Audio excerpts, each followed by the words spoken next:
पांचाली,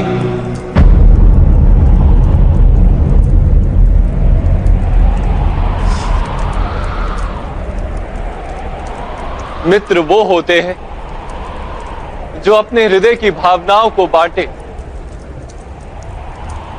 तुम्हारे हृदय की पीड़ा में मेरा भी भाग है सखी। अपने भाग की पीड़ा प्राप्त करने आया हूं। चले जाइए गोविंद, मैं मलिन हो चुकी हूं। मेरे निकट आने वाला भी मैला हो जाएगा।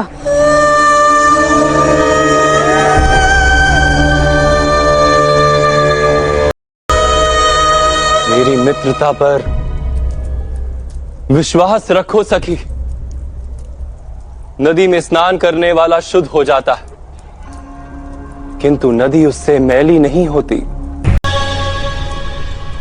गोविंद,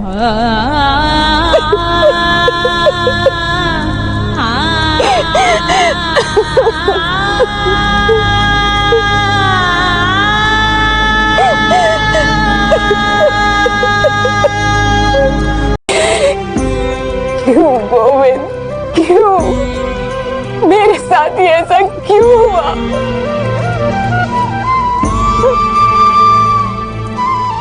इतना बड़ा अपमान,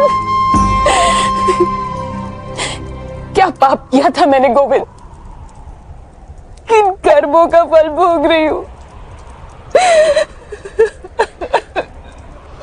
जो भी हुआ सखी, वो ना तुम्हारा कर्म था और ना ही किसी कर्म का फल।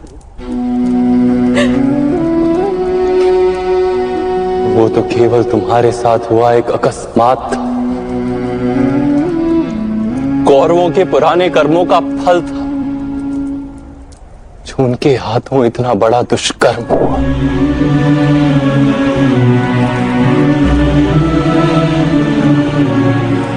कर्म के सिद्धांत का यही तात्पर्य है सखी।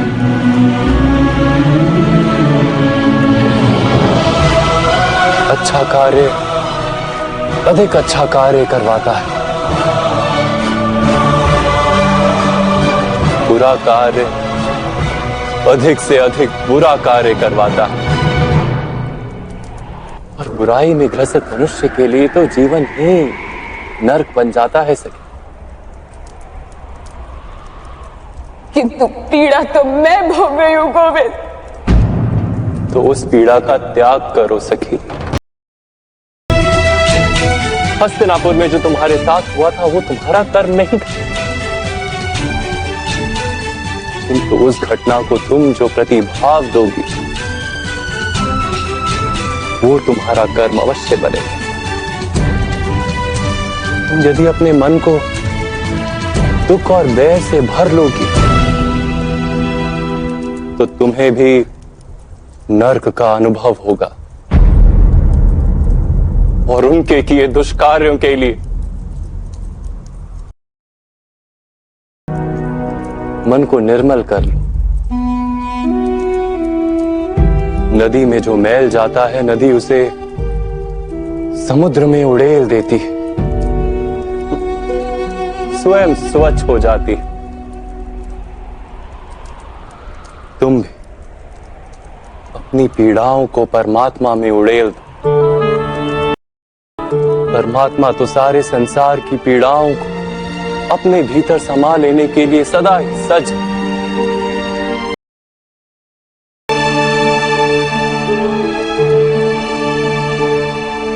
अर्थात गुरु सभा को क्षमा कर दूं? हाँ सखी, क्षमा कर दो, अन्यथा प्रतिशोध में फंसी रहोगी, न्याय नहीं कर पाओगी। प्रतिशोध दुष्कर्म है, न्याय सत्कर्म।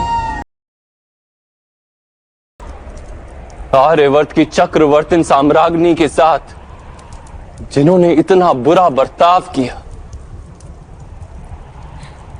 जगत की सामान्य स्त्रियों की क्या स्थिति करेंगे? विचार करो सखी।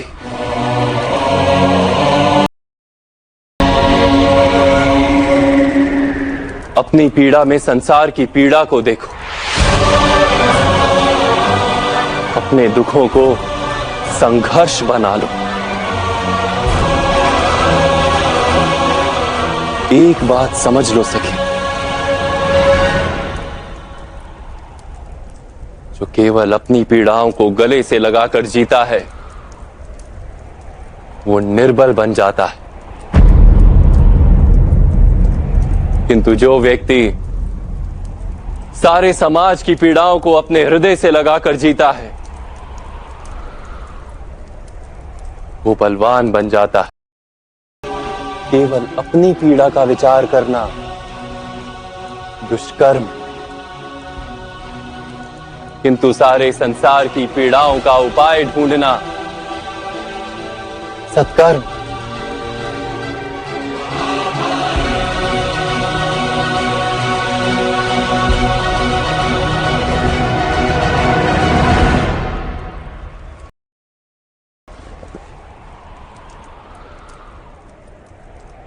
हाँ सखी, मैं तुमसे कहता हूं, सबसे पहले दुर्योधन को क्षमा कर दो, क्षमा कर दो। वही उसकी विनाश की ओर प्रथम चरण होगा। और फिर दुर्योधन जैसे अन्य दुष्टों का विनाश करके संसार को स्वच्छ करने का उपाय ढूंढो।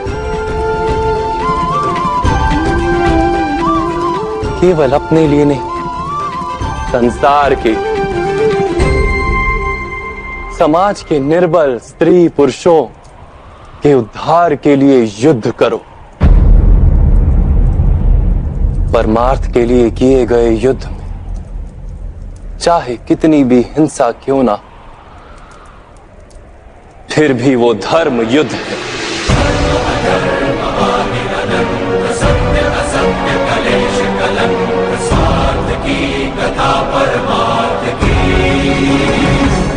कहो, कर पाओगी ये कार्य? हाँ गोविंद,